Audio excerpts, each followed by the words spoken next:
The second daughter.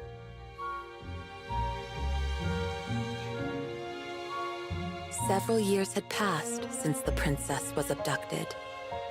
At long last, the queendom of Vibra awoke to a joyous new morning, for Queen Synthana was expecting her second child. That wasn't all of Synthana's newfound fortune. Her magical power had also regenerated somewhat, perhaps due to her renewed desire to protect her new daughter. The adoring cries of Queen Synthana's faithful subjects welcomed her second child into the world. When the day of this new princess's naming finally arrived, she was given the name Cheryl. Cheryl grew up under careful protection, never far from Synthana's loving, watchful eye. Even as a toddler, Cheryl proved to be a quick thinker, and she grew into a fearless young girl. The people of Vibra, enthralled by their second princess, eventually all but forgot about her missing sister. Except for Synthana herself. When Cheryl was 3 years old, Queen Synthana felt deathly ill. Her court doctors did their best to uncover the root of the sickness that gnawed at their queen, but their trials all ended in failure.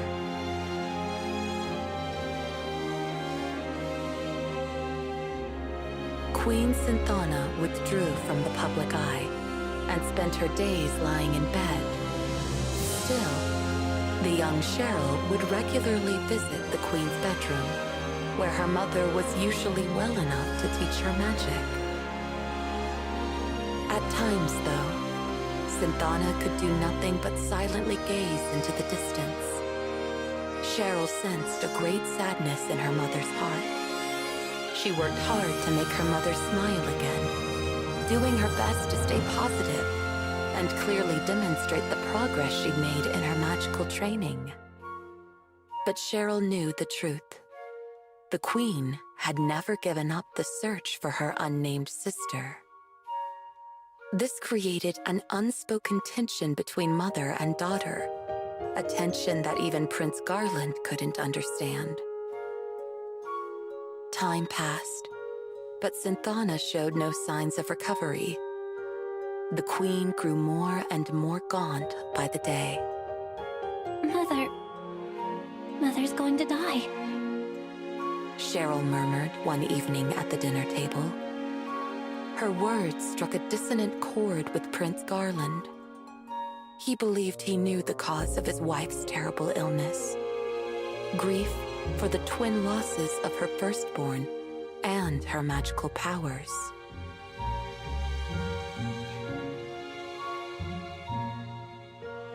You're right, my darling, said Queen Synthana, smiling sadly at her husband. As you say, I cannot let go of our missing daughter. Her absence eats away at me even now. When she was here, I couldn't protect her. When she was gone, I couldn't save her. Is she alive? Or is she dead? I cannot even mourn her uncertainty. Guilt and doubt had built up inside the queen, like rocks in a riverbed, slowly but surely wearing down what strength she had left. Giving birth to Cheryl and watching her grow up in safety only served to push her guilt for the loss of her firstborn over the brink. Unable at last to control the pain she'd kept harnessed for years, Queen Synthana knew she had reached a point of no return. No, my queen, I forbid it. Ending your life would not change a thing. Prince Garland was deeply saddened when he heard his wife's decision. I am sorry, my darling, but I can never forgive myself for my weakness that day. Please, watch over Cheryl. She is a very strong child, but also very sensitive. She understands why I feel I must leave this world. I did so want to stay by her side. There is so much that I wanted still to teach her. I wanted to hold her hand and show her so many things. I wanted to walk with her and talk with her. I have failed both of my daughters.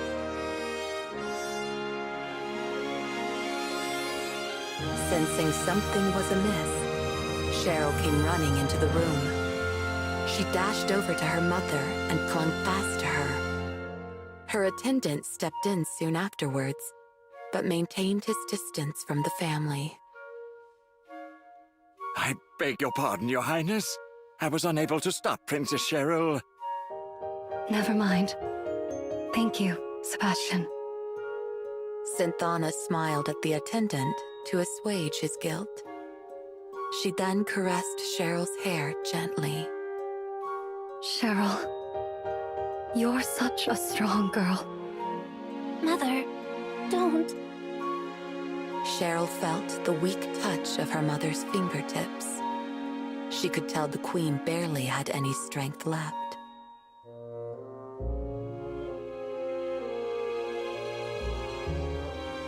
Cheryl, there is something I need to tell you. You must find your own destiny. Destiny? Cheryl repeated. I tried my hardest to find my own destiny too. But your destiny belongs to you alone. You must find it. When you do, you'll become much stronger. You will grow into a queen worthy of your subjects' love. Synthana reached out to Cheryl and closed her eyes. She tenderly ran her fingers through her daughter's hair. Both Cheryl and Garland sat beside her, watching without saying a word. Synthana's hand slowed to a stop. A moment later, it softly fell onto Cheryl's shoulder. At last, Queen Synthana was at peace.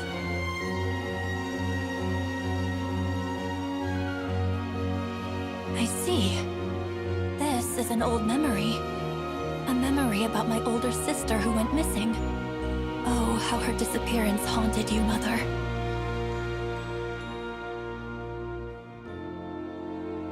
Cheryl, are you there?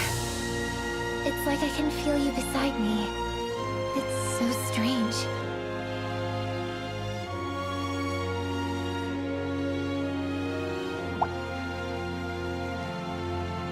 The Lost Princess.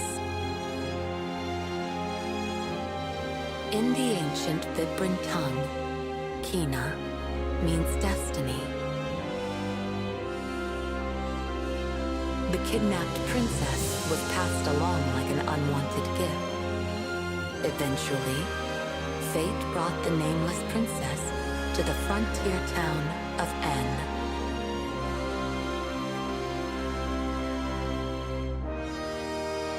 Owen, acting on a whim to look in the alley where she had been left, may have been guided by destiny as well.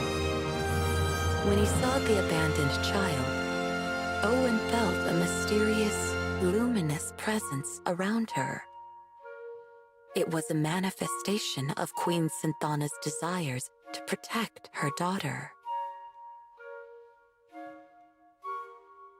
Owen gave the child her first ever name, Kina. The ancient Vibran tongue recognized two senses of destiny.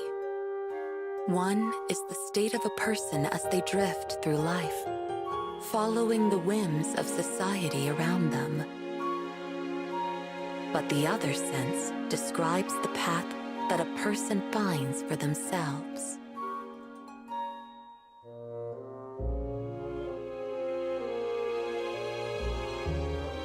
The lost Vibran princess ended up in N, just like I did.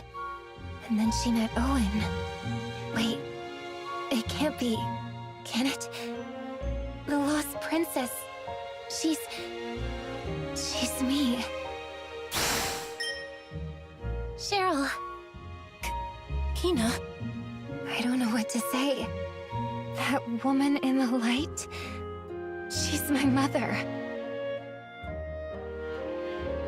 She's our mother. It's hard to believe, but I know it's true. I'm the Queen's lost daughter.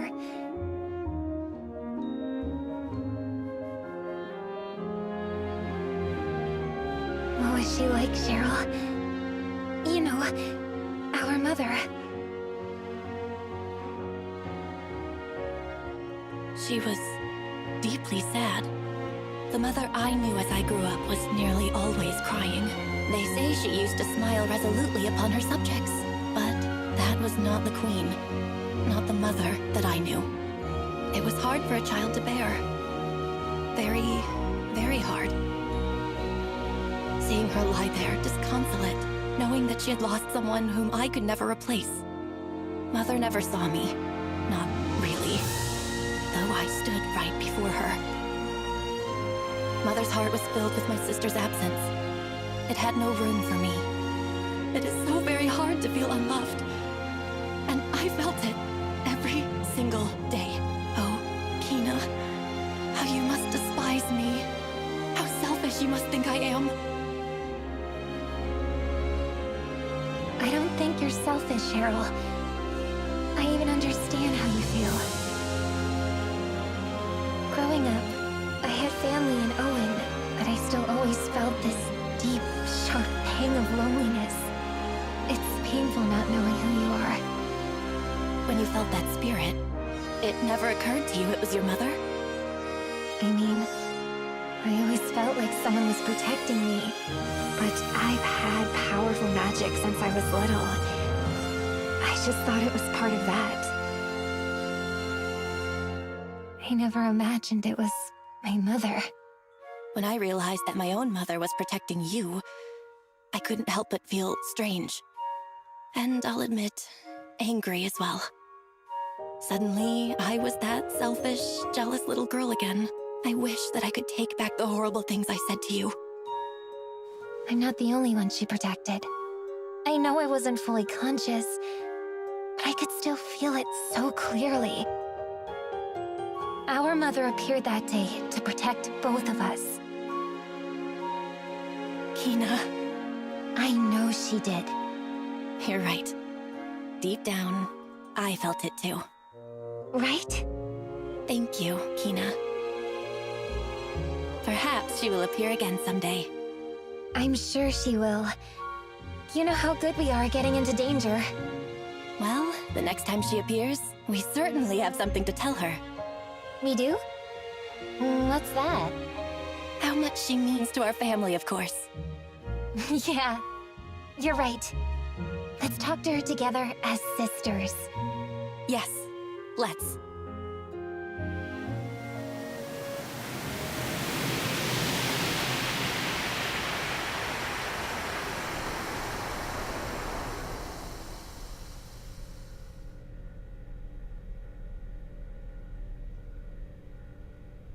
Are you all right? Are your systems operational? We feared your hearts malfunctioned. Cheryl, I'm so happy. I finally know who I am. And I have a sister. I've wanted a family for my whole life. I'll admit it feels a bit strange to suddenly have an older sister. What is this warm feeling? Am I overheating? And look at me. I have a little sister. So, are you going to call me Big Sis from now on? Perhaps when Ribidons fly. Besides, you're royalty now, Kina. Someone will have to teach you the manners suitable to your station. Royalty, huh? Of course, but worry not. I shall instruct you most thoroughly and mercilessly. My dear sister. Dear sister? Oh, that's not something I'm used to. They look happy. Diagnostics detect a familial bond forming between them. It is making me feel fuzzy inside. Aha, our first lesson begins. Repeat. That is not something to which I am accustomed. Cheryl, what's wrong? My head.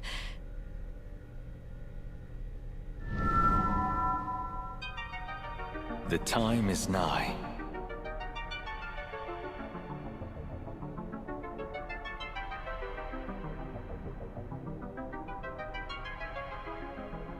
The time is nigh for all of the divine artifacts to return to their master.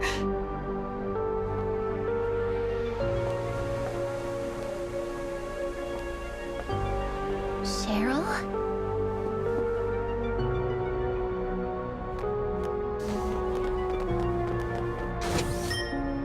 The lock. It has been opened. Cheryl! Please, come back. That area is very dangerous. Danger, danger. Great Kings! Incoming signal from Lord Vam!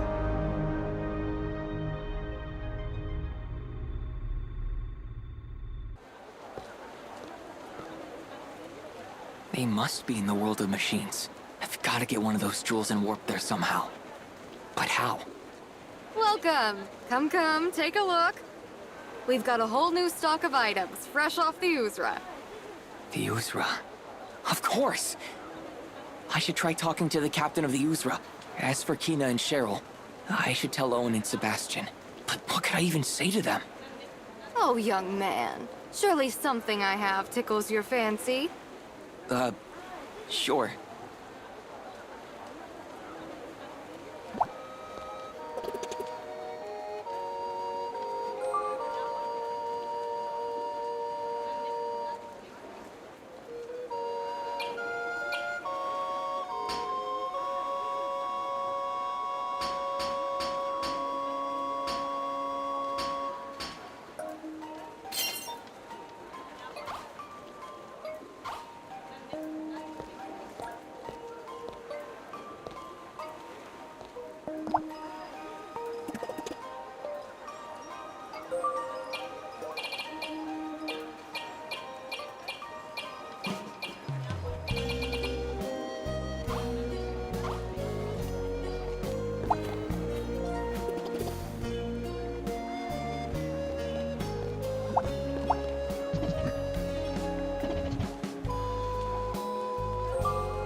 Ahoy, Leo. Is that the crystal ball? What does it show you? Well, lots of things. When it works, at least. I'll let you see it one of these days. By the way, you sailing solo today? Actually, Cheryl and Kino were abducted. What? Abducted? Vam, the Malevolent, took them. Vam, the Malevolent? He appeared and took them away. I couldn't stop him. We've got to go after him. Where did he take him? He said something about a machine realm. They're probably where I first lost my memories. Good thing you've got that warp device. He can take you anywhere as long as you can remember it, right? Usually. But it can't take me back to that place full of machines. I think that's because it's somewhere beyond this world. If my memories are correct, we need one of the jewels from Cheryl's necklace. If we had one of those, we could upgrade the warp device. Oh? Problem solved then. Huh? All you've got to do is remember where the necklace is and then warp there. About that, I've tried, but I just can't seem to remember it. God's sake, boy. There's nothing so important you can't forget it, huh? Aha! I've got it. Take a peep at this. What is this? Princess Cheryl's photo album. She lays it on thick with the royal act, but the princess is as vain as anyone. She even published this thing. Maybe a flip through this will remind you of something about the necklace. I see. There. You remember something? Yeah. I remember crashing a palace party to try and steal her necklace. Great going, kid. I snuck into this room right here. Hey, that's the princess's bedroom. What else were you trying to steal? Leo, you Sansi dog! Be serious for a second. I'm just yanking your chain. Anyway, if you remember that room, then you can warp there. Let's go! You're coming along? Why not? This crystal ball is missing a few parts. Plus, your father had it for a while. Those parts may be squirreled away in that toy box you mentioned. A toy box? Oh, yeah. You said the main one's in the capital of the queendom, right? Come on, then. Let's get a move on.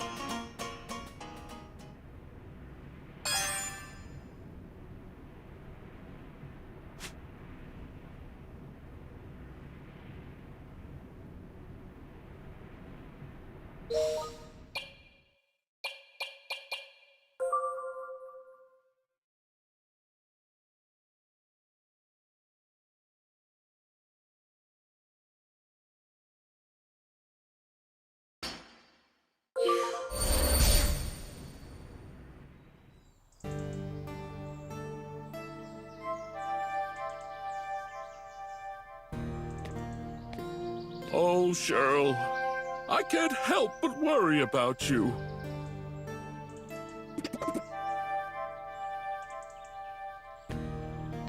Cheryl, my dear daughter,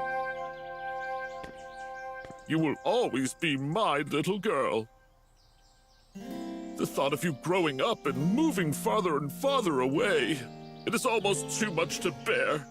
I worry for you so. I hope you always dress appropriately, as a princess should.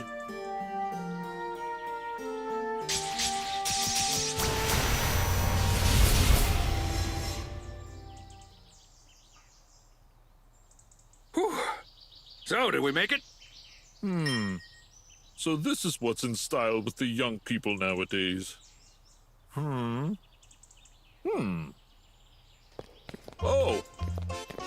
This is... Oh. Oh!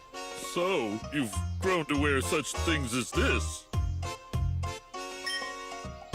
What? Who are you? How did you get in here? Who's he? That would be His Majesty, Regent Garland. Oh, I know you. Captain Zeneca, if I'm not mistaken. How do you know the Regent? We've crossed paths a few times since I took the helm of the Uzra. Not sure what's going on here, though. You're only acting Regent until Cheryl comes of age, right? You sure you should be snooping around in here like that, Your Majesty? No, wait. You understand. I was just tidying up her room before the maids arrived. Aye, but you sure picked a funny spot to start. Guards! Guards! Your Majesty, is something wrong? Something most certainly is. These lowlives are trespassing in the royal palace. Whoa, hang on a minute! What are you waiting for? Seize them! Can't we talk this out? Hey, stop! Ah, get your hands off me! I said let go!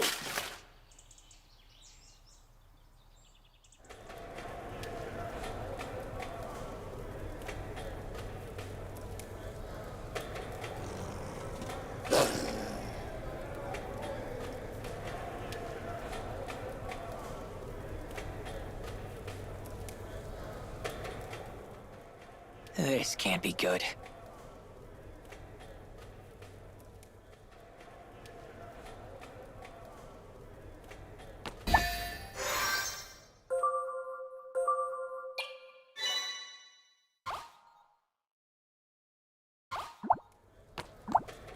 Here's a fine situation. They took away the warp device in the dimension machine, too. Looks like we'll spend the rest of our lives here. Great.